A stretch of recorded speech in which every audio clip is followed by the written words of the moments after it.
ദൈവ തിരുനാമം മാത്രം മഹത്വം എടുക്കട്ടെ.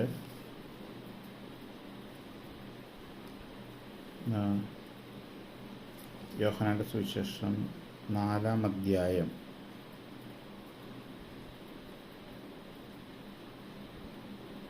24-ാം വാക്യമായി, ദൈവം ആത്മാവാകുന്നു, അവനെ നമസ്കരിക്കുന്നവർ ആത്മാവിലും സത്യത്തിലും നമസ്കരിക്കുകയാണ്. നമുക്കൊരു നിമിഷം കണ്ണിലടയ്ക്കാൻ പ്രാർത്ഥിക്കാം. സ്വർഗീയ പിതാവേ, കാരുണ്യവാനായ കർത്താവേ, പരിശുദ്ധാത്മാ, നിന്റെ സന്നിധിയിൽ നിന്റെ മക്കളോട് ചേർന്ന് ഇടിവിൽ നിന്ന് ഞങ്ങൾ ഐകമത്യപ്പെട്ട് ഒരു വാക്ക് പ്രാർത്ഥിക്കുക.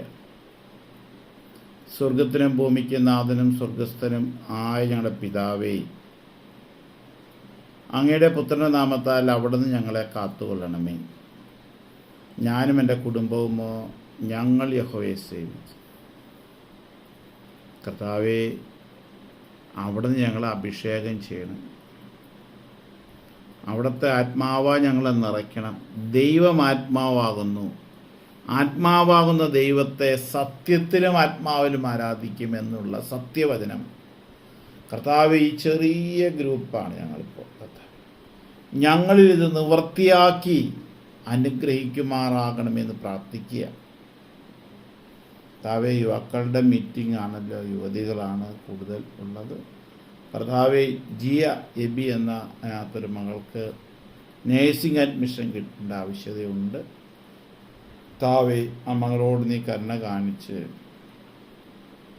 അടുത്ത അലോട്ട്മെൻറ്റിൽ ഏറ്റവും നല്ല സ്ഥലത്ത് കിട്ടുമെന്നൊക്കെയാണ് വലിയ ദൈവപ്രവൃത്തി ആ മകളുടെ മേൽ വെളിപ്പെടുമാറാകട്ടെ എന്ന് കർത്തൃനാമത്തിൽ പ്രാർത്ഥിക്കുക. യേശുവിൻ്റെ നാമം ജയമെടുക്കണം, യേശുവിൻ്റെ രക്തം ജയമെടുക്കണം. കർത്താവേ, നിൻ്റെ മകൾ കർത്താവേ 28-ാം തീയതി നടക്കുന്ന മീറ്റിങ്ങിൽ സാക്ഷ്യപ്പെടുത്തുവാൻ തക്കവണ്ണം അതിനു മുമ്പായി കർത്താവേ, നിൻ്റെ മകൾക്ക് അഡ്മിഷൻ കൊടുത്ത് അനുഗ്രഹിക്കുവാനും പ്രാർത്ഥിക്കും. അത് നിൻ്റെ മകളുടെ കൂട്ടുകാരികളെല്ലാം ഈ കൂട്ടായ്മയിൽ കയറ്റുവാൻ വേണ്ടി ശ്രമിക്കുമ്പോൾ അതെല്ലാം സ്വർഗത്തിൽ എഴുതി വെച്ച മക്കളെ അനുഗ്രഹിക്കണം. അവർ ശ്രമിക്കുന്നു. കർത്താവെ, അവരുടെ ആഗ്രഹത്തെ നിറവേറ്റിയ കൂട്ടുകാരികളെല്ലാം ഈ കൂട്ടായ്മയിൽ കയറി വരുമെന്നൊക്കെ വേണം വലിയ ദൈവപ്രവൃത്തി ആ മക്കളുടെ മേൽ, ആ കുടുംബങ്ങളുടെ മേൽ വെളിപ്പെടുമാറാകട്ടെ എന്ന് കർത്തൃനാമത്തിൽ പ്രാർത്ഥിക്കുക. ഈ കൂട്ടായ്മയിലായിരിക്കുന്ന മുഴുവൻ മക്കളെയും കർത്താവേ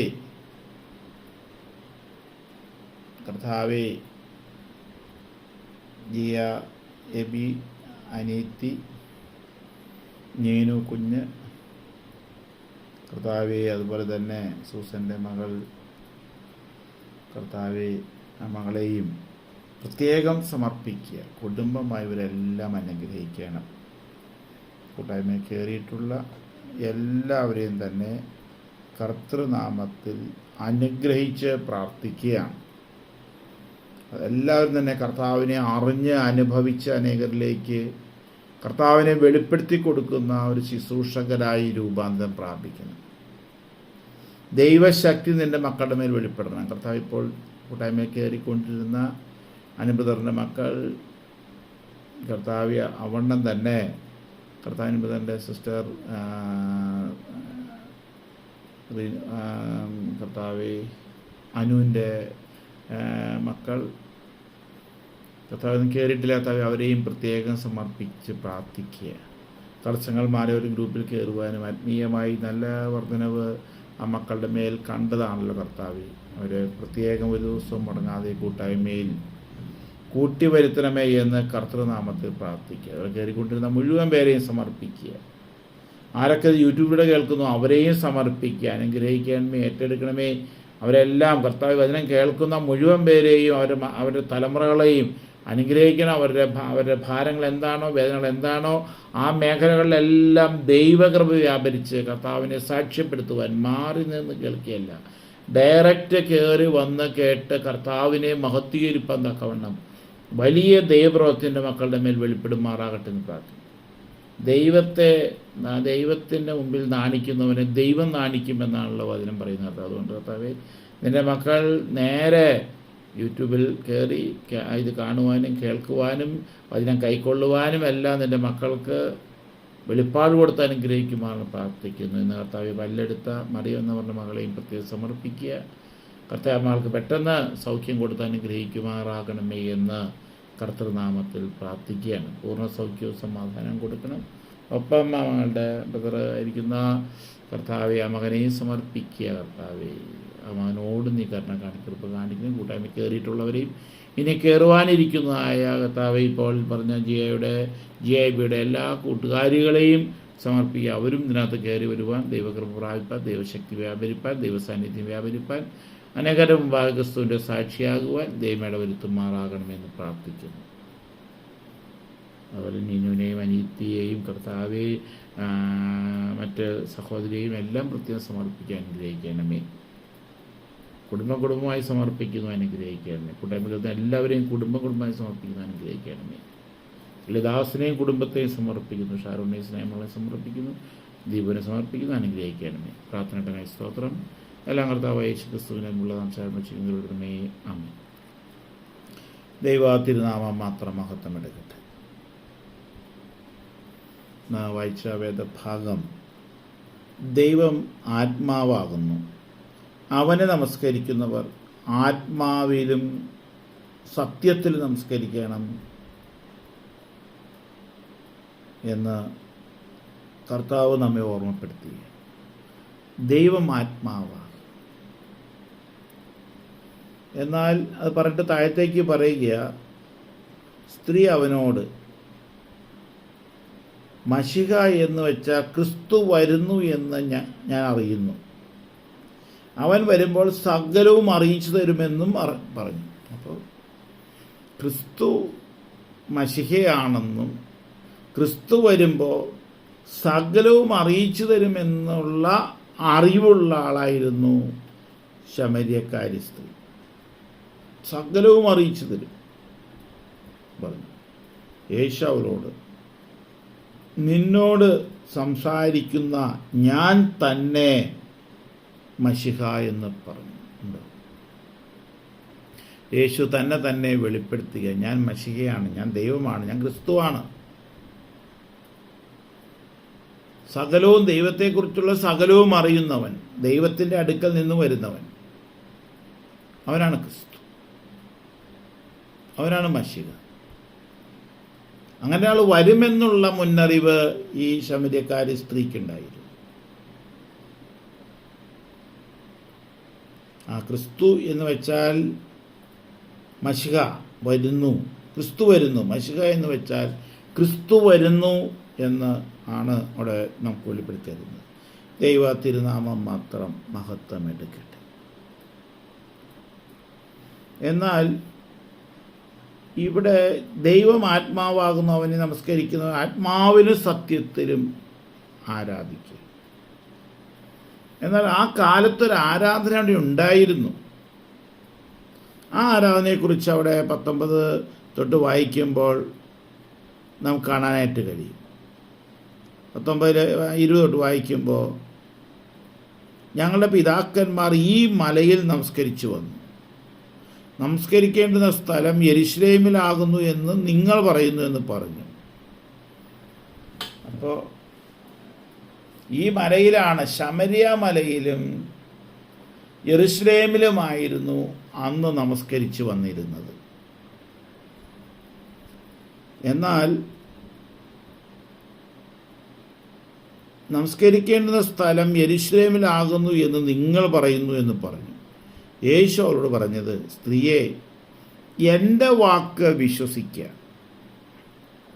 നിങ്ങൾ പിതാവിനെ നമസ്കരിക്കുന്നത് ഈ മലയിലുമല്ല,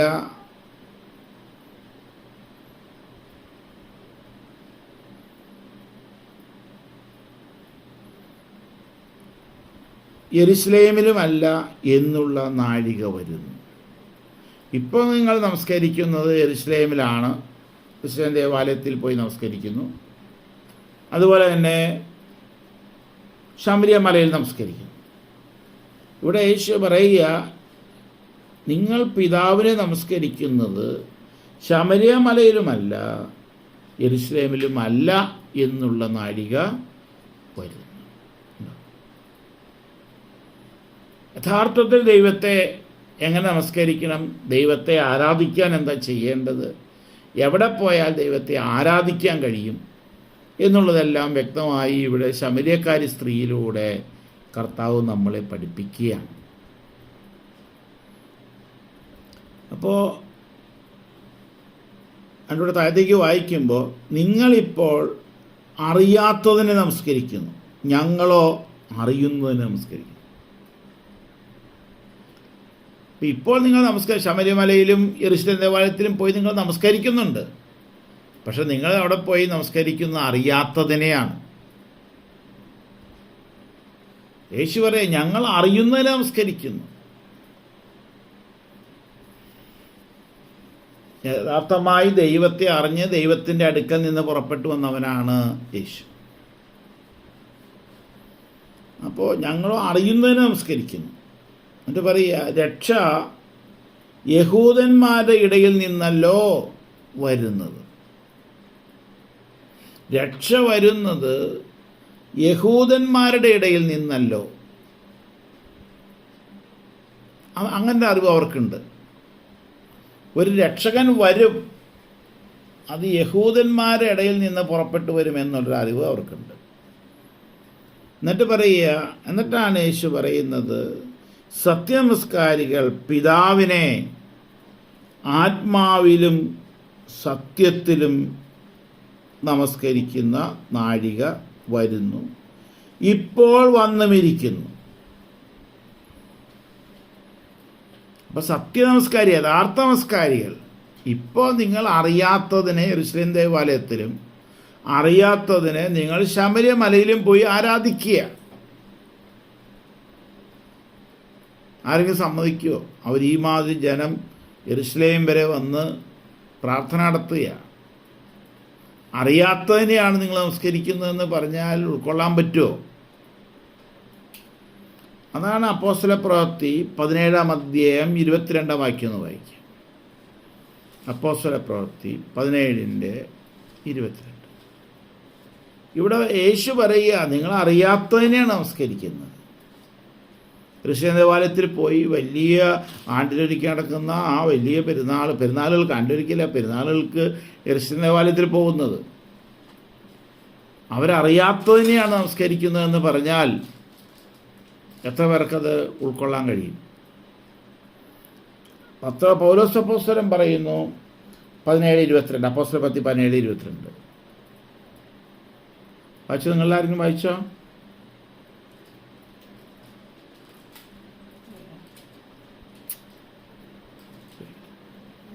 വായിച്ചോ? മക്കളെ ആരെങ്കിലും വായിക്കേ?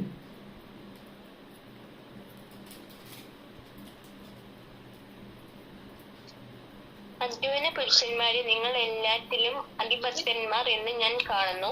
നിങ്ങൾ എല്ലാറ്റിലും അതിഭക്തന്മാരെന്ന് ഞാൻ കാണുന്നു. അപ്പോൾ ഈ യെരുശലേം ദേവാലയത്തിലൊക്കെ പ്രാർത്ഥിക്കാൻ പോയിരുന്നവർ അതിഭക്തന്മാരാണ്. ഞാൻ ചുറ്റി നടന്നു നിങ്ങളുടെ പൂജാസ്ഥാനങ്ങളെ നോക്കുമ്പോൾ ഞാൻ ചുറ്റി നടന്ന് നിങ്ങളുടെ പൂജാസ്ഥാനങ്ങളെ നോക്കുമ്പോൾ അജ്ഞാത ദേവനെന്നും ഞാൻ എഴുത്തുള്ള ഒരു വേദിക്കല്ല് കണ്ടു. അജ്ഞാത ദേവനോടാണ് അവർ പ്രാർത്ഥിച്ചുകൊണ്ടിരുന്നത്. അജ്ഞാത ദേവനെന്ന് എഴുത്തുള്ള ഒരു വേദിക്കല്ല് കണ്ടു. അപ്പോൾ അവർക്ക് ദൈവത്തെ അറിയില്ല. അവർ അജ്ഞാത ദേവനെ എഴുത്തുള്ളൊരു വേദിക്കല്ലിന് മുമ്പിൽ അവർ പ്രാർത്ഥിക്കുന്നു. ഇവിടെ നേരെ യെരുശലേം ദേവാലയത്തിൽ പോയി പ്രാർത്ഥിക്കുന്നവരെ കുറിച്ച് യേശു പറയുന്നത്, നിങ്ങൾ അറിയാത്തതിനെയാണ് നമസ്കരിക്കുന്നത്. അടുത്ത വാക്യം വായിച്ചു. എന്നാൽ നിങ്ങൾ അറിയാതെ പൂജിക്കുന്നത് തന്നെ ഞാൻ നിങ്ങളോട് അറിയിക്കുന്നു. ആണോ? നിങ്ങൾ ഇതുവരെയും അറിയാതെ പൂജിച്ചു കൊണ്ടിരുന്ന കാര്യം തന്നെ ഞാൻ നിങ്ങളോട് അറിയിക്കുന്നു. ലോകവും അതിൽ ഉണ്ടാക്കിയ ദൈവം സ്വർഗത്തിലും ഭൂമിക്കും നാഥനാകൊണ്ട്. അപ്പൊ അതായത് ലോകവും അതിലുള്ളതൊക്കെയും ഉണ്ടാക്കിയ ദൈവം സ്വർഗത്തിനും ഭൂമിക്കും നാഥനാകൊണ്ട് കൈപ്പണിയായ ക്ഷേത്രങ്ങളിൽ വാസം ചെയ്യുന്നില്ല. അപ്പൊ ലോകവും അതിലുള്ളതൊക്കെയും ഉണ്ടാക്കിയ ദൈവം സ്വർഗത്തിനും ഭൂമിക്കും നാഥനുമാണ്. അവന് ഒരിക്കലും ഒരു കൈപ്പണിയായ ക്ഷേത്രത്തിൽ വാസം ചെയ്യാൻ കഴിയില്ല എന്ന്. ആളുകൾ ആ കാലം വരെയും കൈപ്പണിയായ ക്ഷേത്രത്തിൽ പോയാണ് ദൈവത്തെ ആരാധിച്ചിരുന്നത്. കൈപ്പണിയായ ദൈവാലയത്തിൽ പോയാണ് ദൈവത്തെ ആരാധിച്ചിരുന്നത്. എന്നാൽ യേശു പറയുക, ഈ പറഞ്ഞ നിങ്ങൾ ഉദ്ദേശിക്കുന്ന ദൈവം കൈപ്പണിയായ ക്ഷേത്രങ്ങളിൽ വാസം ചെയ്യുന്നില്ല. എല്ലാവർക്കും ജീവനും ശ്വാസവും സകലവും കൊടുക്കുന്നവൻ. ആണോ? ഈ ദൈവം എന്ന് പറയുന്നത് താൻ എല്ലാവർക്കും ജീവനും ശ്വാസവും സകലവും കൊടുക്കുന്നവനാണ്. ജീവനും ശ്വാസവും സകലവും കൊടുക്കാൻ കഴിയുന്നവനാണ് ദൈവം. ആകയാൽ നല്ലതിനും മുട്ടുള്ളവൻ എന്ന പോലെ മനുഷ്യ കൈകളാൽ ശുശ്രൂഷ ആവശ്യപ്പെടുന്നില്ല. അപ്പൊ യഥാർത്ഥ ദൈവം ജീവൻ കൊടുക്കും, ശ്വാസം കൊടുക്കും, സകലവും കൊടുക്കും. പക്ഷെ ആ ദൈവം എവിടെ വസിക്കില്ല? സ്വർഗത്തിനും ഭൂമിക്ക് നാഥൻ. അവൻ എന്താണ്? ആകാശവും ഭൂമിയും അതിലുള്ളതൊക്കെയും ഉണ്ടാക്കിയവൻ.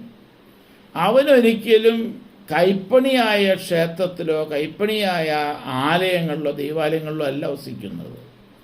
എന്നിട്ട് പറയുക, അവൻ സകലവും കൊടുക്കുന്നവനാകയാൽ വായിച്ചോ. ഭൂതലത്തിൽ നിന്നും കുടിയിരിപ്പാൻ അവൻ ഒരുത്തനിൽ നിന്നും മനുഷ്യജാതിയെ ഒക്കെയും ഉളവാക്കി. കണ്ടോ? ദൈവം ഭൂതലത്തിലൊക്കെയും കുടിയിരിപ്പാൻ, ഭൂതലത്തിൽ മുഴുവൻ കുടിയിരിപ്പാൻ വേണ്ടി ദൈവം എന്ത് ചെയ്തു? മനുഷ്യജാതിയൊക്കെയും ഉളവാക്കി. യെരൂശലേം ദേവാലയത്തിലും ശമരിയമലയിലും ആരാധിക്കുക, രണ്ട് സ്ഥലത്ത് മാത്രമേ ദൈവ സാന്നിധ്യം ഉണ്ടാവുകയുള്ളൂ. എന്നാൽ ഈ ലോകം മുഴുവൻ ദൈവത്തിൻ്റെ സാന്നിധ്യം ഉണ്ടാകുവാൻ ദൈവം എന്ത് ചെയ്തു? ഒരുത്തനിൽ നിന്ന് മനുഷ്യജാതിയൊക്കെയും ഉളവാക്കി. എന്ന് പറഞ്ഞാൽ മനുഷ്യരിൽ ദൈവം വസിക്കുമ്പോൾ അവിടെ ദൈവ സാന്നിധ്യമുണ്ട്. 119 സങ്കീർത്തനം വായിക്കുമ്പോൾ നിങ്ങൾ കടലിൻ്റെ അറ്റത്ത് എന്ന് പാർത്താലും അവിടെ ഞാനുണ്ട്, നിങ്ങൾ പാതാളത്തിൽ കിടക്ക വിരിച്ചാൽ അവിടെ ഞാനുണ്ട്. അപ്പോൾ ദൈവം എവിടെ വസിക്കുന്നത്? യെരൂശലേം ദേവാലയത്തിലുമല്ല, ശമരിയമലയിലുമല്ല. ദൈവം വസിക്കാൻ വേണ്ടി ഒരുത്തനിൽ നിന്ന് മനുഷ്യജാതിയെ മുഴുവൻ ഉണ്ടാക്കി. അപ്പം ദൈവം മനുഷ്യനെ സൃഷ്ടിച്ചത് ദൈവത്തിന് വസിക്കാൻ വേണ്ടിയാണ്. ദൈവ തിരുനാമം മാത്രമാണ്.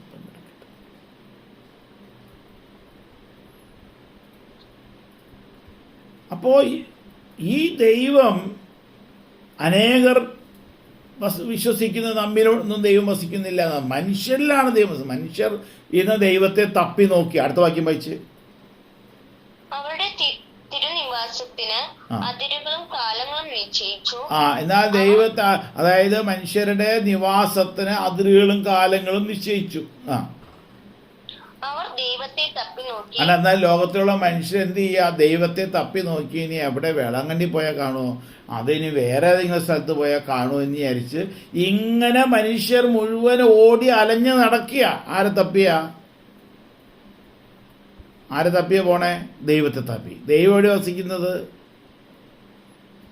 സകല മനുഷ്യരിലും. ദൈവം ഒരുത്തനിൽ നിന്നും മനുഷ്യജാതിയെ മുഴുവൻ ഉണ്ടാക്കിയത് ആര് വസിക്കാനാ? ദൈവത്തിന് വസിക്കാനാ. അപ്പൊ ദൈവത്തെ തേടി എങ്ങും പോണ്ട, ദൈവം നിന്നിലും എന്നിലും വസിക്കുന്നത്. അതിനെ ചിലർ പുകച്ച് പുറത്ത് നിർത്തി കളയുന്ന, സീർട്ട് വലിക്കുന്നവർ, കഞ്ചാവ് വലിക്കുന്നവർ, മദ്യം ഉപയോഗിക്കുന്നവർ, അങ്ങനെ അവൻ്റെ ഉള്ളിൽ അശുദ്ധി, കയ്പ്, വെറുപ്പ്, പക, പിണക്കം ഇവ കൊണ്ട് അവൻ്റെ ഉള്ളിൽ നിന്ന് ദൈവത്തെ പുറത്തിർത്തി കളയുക. എൻ്റെയും നിങ്ങളുടെ ഉള്ളിൽ ദൈവം വസിക്കാൻ വേണ്ടിയാണ് ദൈവം തൻ്റെ പുത്രനെ ഭൂമിയിലേക്ക് അയച്ചത്.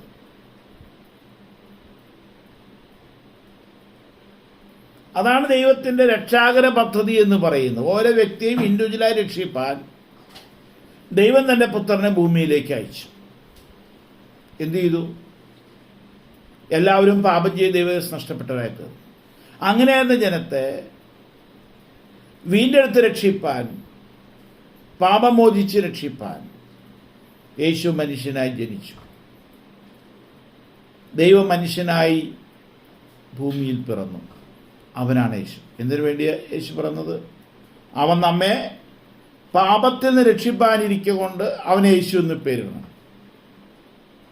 അവൻ എന്നെയും നിങ്ങളെയും പാപത്തിൽ നിന്ന് രക്ഷിക്കുക. അതിനുവേണ്ടി യേശു ഭൂമിയിൽ വന്നത്. അങ്ങനെ പാപത്തിന് രക്ഷിപ്പാനിരിക്കൊണ്ട് അവന് യേശു എന്ന് പേരിടണം. അങ്ങനെയാണ് അവന് യേശു എന്ന് പേരിട്ടത്. എന്തിനു വേണ്ടിയാ യേശു എന്ന് പേരിട്ടത്? പാപത്തിൽ നമ്മെ രക്ഷിപ്പാൻ. എങ്ങനെ രക്ഷിക്കുന്നത്? യേശുവിൻ്റെ നാമത്തിൽ നമുക്ക് മാനസാന്തരവും പാപമോചനവും നൽകി നമ്മെ രക്ഷിക്കുന്നു. രണ്ടാമൻ്റെ രക്തത്താൽ നമ്മെ കഴുകി വിശുദ്ധീകരിക്കും.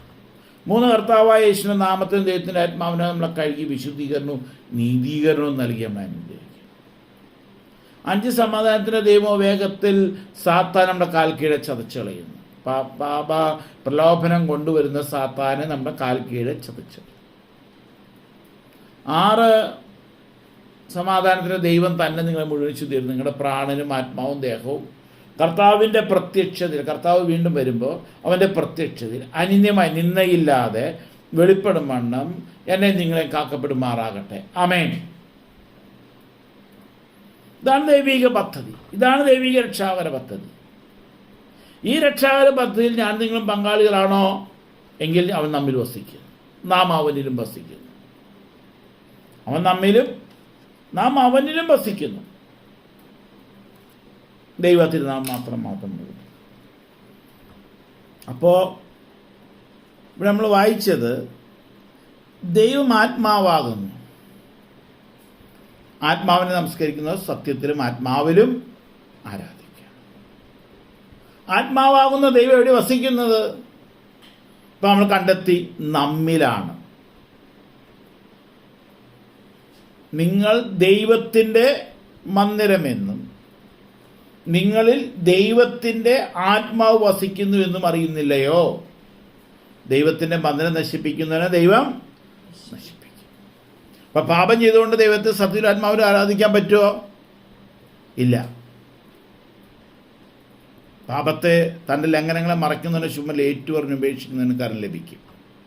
പാപത്തെ ഏറ്റുപറഞ്ഞ് ഉപേക്ഷിച്ച് യേശുവിൻ്റെ നാമത്തിൽ മാനസാന്തരവും പാപമോചനവും അവൻ്റെ പുത്രനായ യേശുവിൻ്റെ രക്തത്താൽ കഴുകി വിശുദ്ധീകരണവും കർത്താവ് യേശുനാം ദൈവത്തിൻ്റെ ആത്മാവിനെ കഴുകി വിശുദ്ധീകരണവും നീതീകരണവും പ്രാപിച്ച ഒരു വ്യക്തിക്കാണ് ദൈവത്തെ സത്യത്തിൽ ആത്മാവിൽ ആരാധിക്കാൻ കഴിയുന്നത്. അവൻ്റെ അകത്താണ് യേശു വസിക്കുന്നത്. യേശു പറഞ്ഞു, ഞാൻ തന്നെ വഴിയും സത്യവും ജീവനുമാണ്.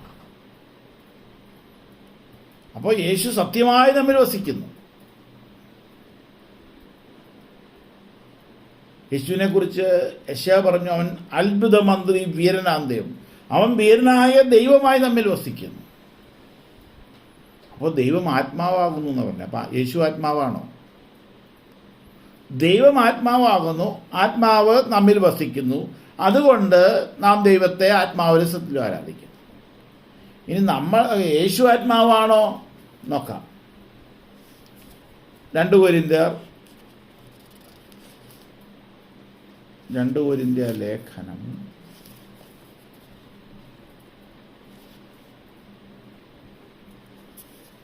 3-ാം അധ്യായം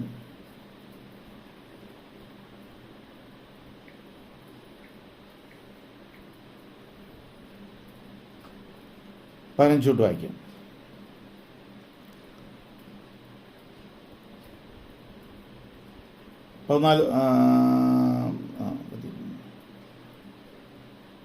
3:13 വായിച്ചു.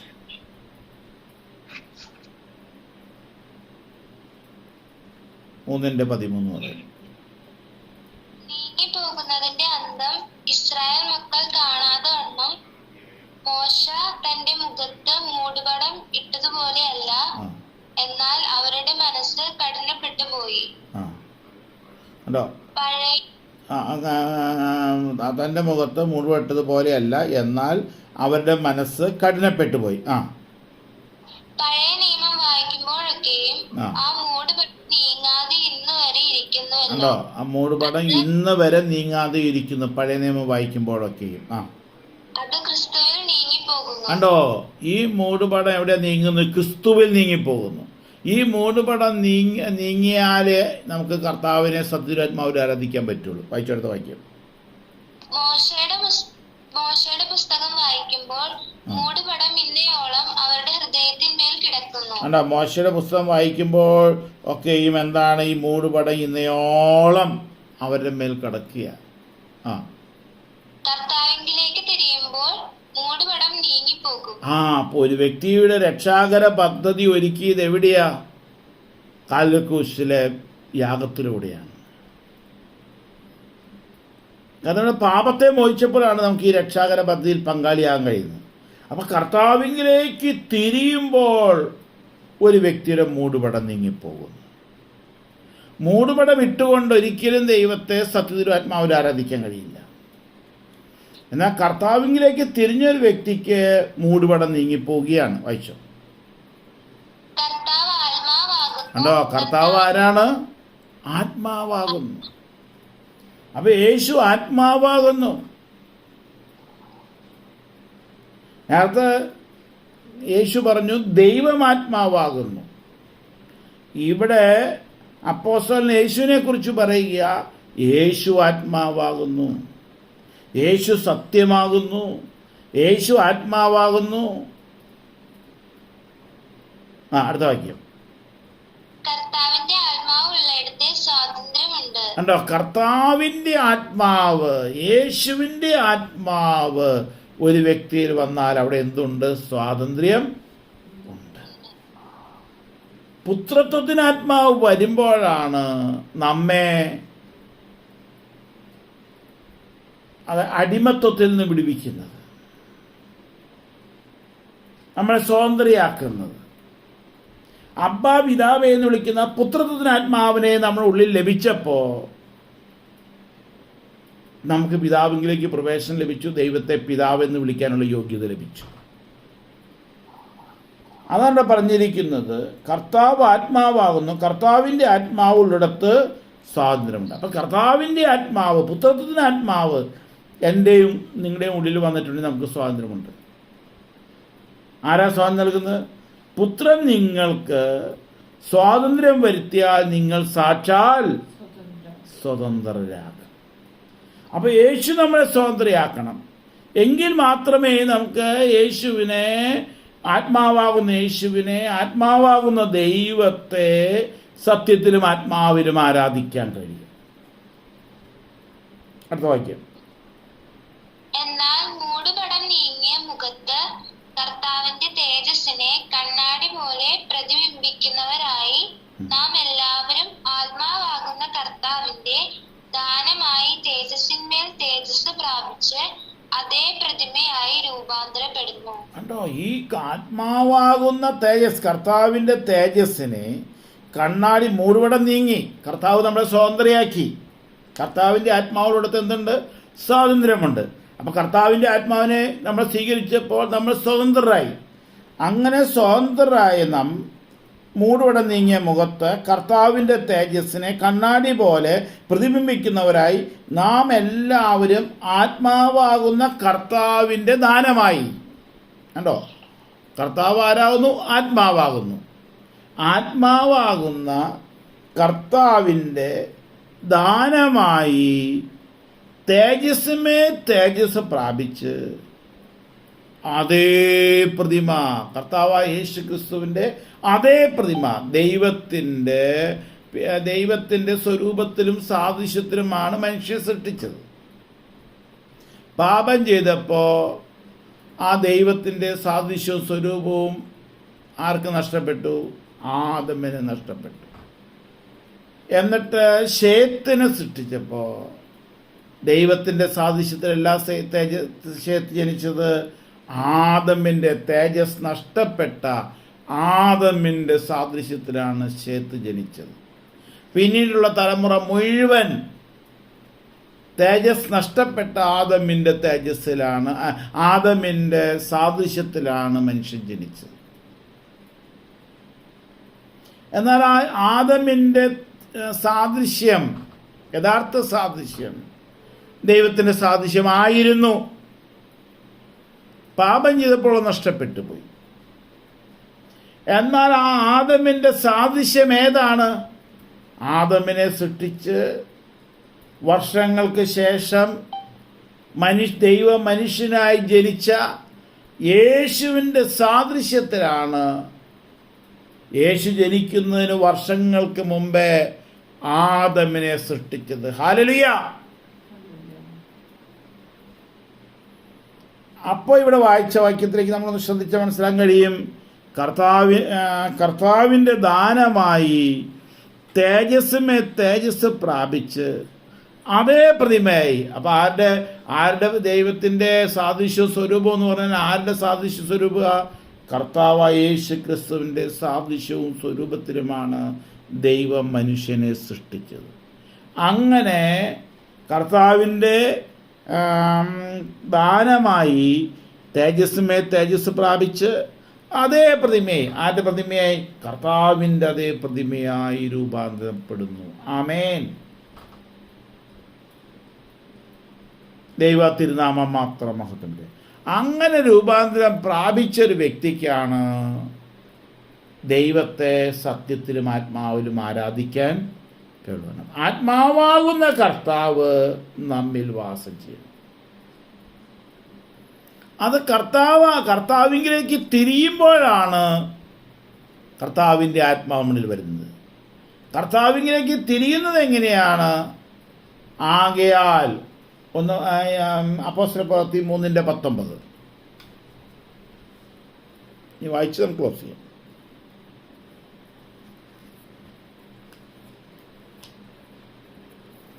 അപ്പോസ്തലപ്രവൃത്തി 3:19.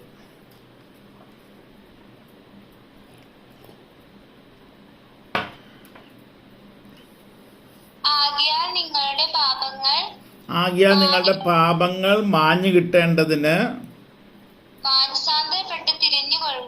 മാനസാന്തരപ്പെട്ട് തിരിയണം. അപ്പോൾ കർത്താവിലേക്ക് തിരിയുമ്പോൾ മൂടുപടം നീങ്ങിപ്പോകുന്നു. കർത്താവിലേക്ക് തിരിയുന്നവനാണ് രക്ഷ പ്രാപിക്കുന്നത്. അതിനെന്ത് ചെയ്യണം? പാപം ഏറ്റുപറഞ്ഞു ഉപേക്ഷിച്ചുകൊണ്ട് യേശു നമ്മുടെ പാപങ്ങൾക്ക് വേണ്ടി തിരുവെഴുത്തുകളും പ്രകാരം മരിച്ചു, അടക്കപ്പെട്ടു, ഉയർത്തെഴുന്നേറ്റു, സ്വർഗത്തിൽ കരേറിയെന്ന് വിശ്വസിച്ചുകൊണ്ട് ഞാൻ നിങ്ങൾ അറിയാതെയും ചെയ്തിരുന്ന മുഴുവൻ പാപങ്ങളെയും ഒന്നും മറച്ചു വയ്ക്കാതെ കർത്താവായ യേശുവിൻ്റെ മുമ്പാകെ ഏറ്റുപറഞ്ഞു ഉപേക്ഷിക്കുമ്പോൾ യേശു നമ്മുടെ പാപങ്ങളെ മുഴുവൻ അവൻ്റെ ശരീരത്തെ ചുമന്നുകൊണ്ട് ക്രൂശുമേ കയറി അവൻ്റെ അടിപ്പിൽ നമുക്ക് സൗഖ്യം നൽകിയ. അപ്പോൾ നമ്മൾ ആരുടെ സാദൃശ്യത്തിലായി മാറി? കർത്താവിൻ്റെ സാദൃശ്യത്തിലേക്കും സ്വരൂപത്തിലേക്കും നമ്മൾ രൂപാന്തരം പ്രാപിച്ചു. അങ്ങനെ കർത്താവിലേക്ക് തിരിയുമ്പോൾ മൂടുപടം നീങ്ങിപ്പോകും. അങ്ങനെയുള്ളവർക്ക് ആ 3:20 വാഗ്ദത്തം പറഞ്ഞിട്ടുണ്ട്. എന്താണ് വാഗ്ദത്തം?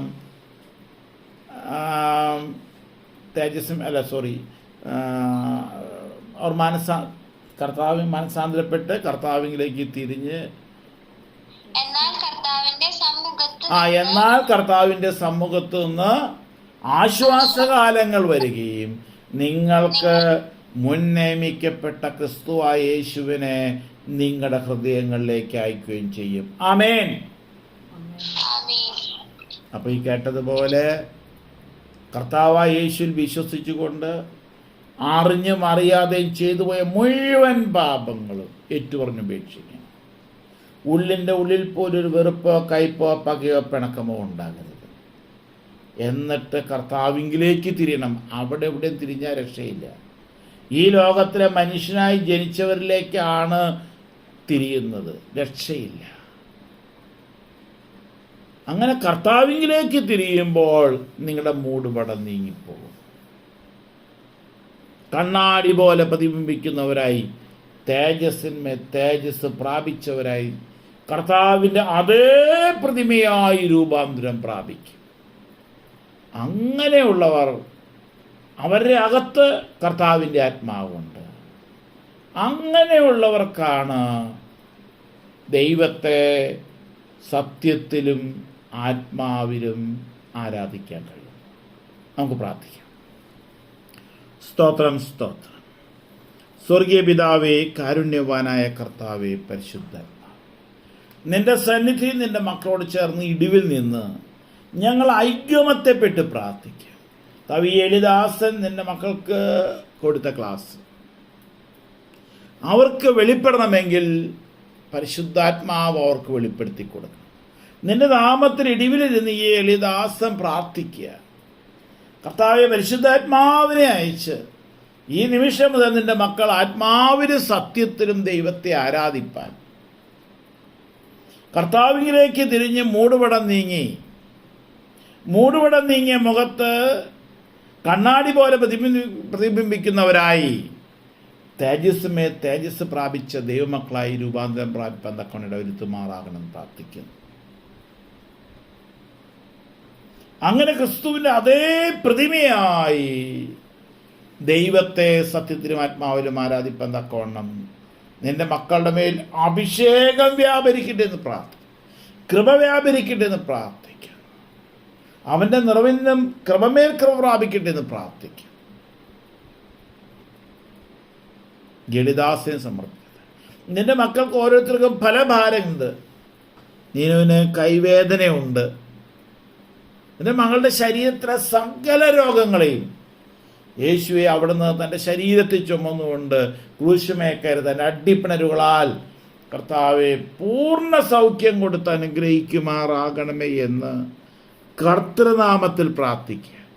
ഈ നിമിഷം നിന്റെ മകൾ ശരീരത്തിൽ സൗഖ്യം അറിയുവാൻ തക്കവണ്ണം നിന്റെ അത്യന്ത ശക്തി, നിന്റെ കൃപ നിന്റെ മകളുടെ മേൽ നിന്റെ മേൽ വ്യാപരിക്കട്ടെ. കൃപ വ്യാപരിക്കട്ടെ എന്ന് പ്രാർത്ഥിക്കും.